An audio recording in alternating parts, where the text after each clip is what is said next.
கனவே உனை வந்து சேர நான் இங்க வரம் ஒன்று கேட்டு என் மரணம் நெருங்கிடும் போதும் உன் நினைவில் வாழ்ந்திடுவேன்.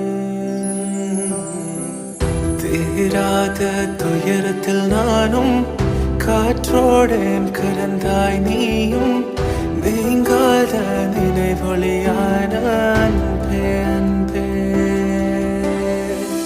மறு ஜன்மம் இருந்தால் கூட உயிரே உன் கரம் பிடிப்பேன உன் கால் தடம் நான் தொடர்வேன் அன்பே.